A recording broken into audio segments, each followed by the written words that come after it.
కొల్లిపరలో వేంచేసి ఉన్న శ్రీదేవి భూదేవి సమేత జనార్దన స్వామి ఆలయం వార్షిక బ్రహ్మోత్సవములు 23వ తారీఖు నుంచి 1వ తారీఖు వరకు జరుగుతాయని ఆలయ ప్రధాన అర్చకులు జగన్నాథాచార్యులు తెలిపారు.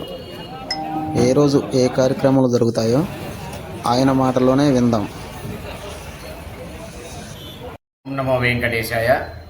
పద్మారిశంకమశలోజ్వల బాహుదండం పీతాంబరం భూషణభూషితాంగం శ్రీభూసమేతమరవిందదళాయదాక్షం ధ్యాయేత్ జనార్దనహరిం శురబృందవంద్యం మనోజపం మారుతతుల్యవేగం జితేంద్రియం బుద్ధిమతాం వరిష్టం వాతాత్మజం వానరయోధముఖ్యం శ్రీరామదూతం శరణం ప్రపద్యే. హరే శ్రీనివాస. మన గుంటూరు జిల్లా కొల్లిపర మండలం కొల్లిపర గ్రామంలో వేంచేసి ఉన్నటువంటి శ్రీదేవి భూదేవి సమేత జనార్దన స్వామి వారి దేవాలయంలో వార్షిక బ్రహ్మోత్సవాలు ఈ నెల 23వ తేదీ అనగా సోమవారం నుండి ప్రారంభమై మార్చి 1వ తేదీ ఆదివారం వరకు కూడా అత్యంత వైభవపేతంగా నిర్వహించబడును. కావున భక్త మహాశైలందరూ కూడా ఈ యొక్క వారం రోజులు జరిగేటువంటి ఈ బ్రహ్మోత్సవ కార్యక్రమాలలో పాల్గొని స్వామివారి యొక్క దివ్య అనుగ్రహానికి పాత్రలు కావాల్సిందే కోరుచున్నాం. అలానే కృతయుగ జనార్దనుడు, కృతయుగంలో జనార్దన స్వామే, కలియుగంలో వెంకటేశ్వర స్వామి. అందుకనే ఇక్కడ ఉభయ దేవేరులతో శ్రీదేవి భూదేవి అమ్మవారులతో కూడి స్వామివారి ఇక్కడ విచ్చేసి ఉన్నారు.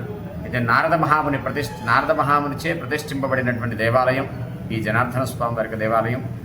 ఇక్కడ స్వామివారిని దర్శించినంతనే స్వామివారికి సంకల్పం చేసుకున్నట్లయితే కనుక తమకున్న ఈతి బాధలు చెప్పుకొని స్వామివారికి సంకల్పం చేసుకున్నట్లయితే తప్పకుండా అవన్నీ కూడా నెరవేరుతూ ఉంటాయి. అలానే స్వామివారికి 108 ప్రదక్షిణాలు ఇక్కడ చేసి వాళ్ళ యొక్క కోరికలను తీర్చుకుంటూ ఉంటారు భక్తులందరూ కూడా. అలానే ఈ నెల 23వ తేదీ అనగా సోమవారం నుండి స్వామివారికి విశేష కార్యక్రమాలు, బ్రహ్మోత్సవ కార్యక్రమాలు ప్రారంభమవుతున్నాయి.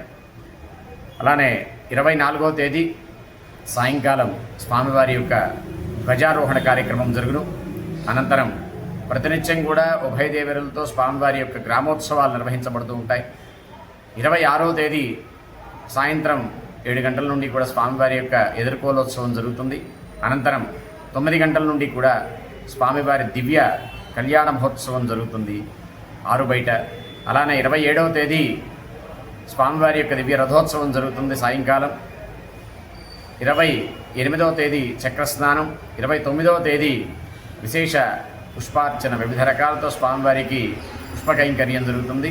అనంతరం సాయంత్రం స్వామివారి యొక్క పవళింపు సేవా కార్యక్రమంతో ఈ యొక్క బ్రహ్మోత్సవ కార్యక్రమంతో కూడా ముగుస్తుంది. అలానే 24వ తేదీ సాయంకాలం ధ్వజారోహణ, 28వ తేదీ రాత్రికి ధ్వజ అవరోహణ. అంటే 24వ తేదీ ధ్వజపతాకాన్ని ఎగురవేయడం జరుగుతుంది, 28వ తేదీ ధ్వజపతాకాన్ని క్రిందికి దించడం జరుగుతుంది. కావున భక్తులందరూ కూడా ఈ బ్రహ్మోత్సవ కార్యక్రమాలలో పాల్గొని ఆ వైకుంఠనాథుని యొక్క పరిపూర్ణ దివ్య అనుగ్రహానికి పాత్రలు కావాల్సిందే కోరుచున్నాం. ఓం నమో వెంకటేశాయ.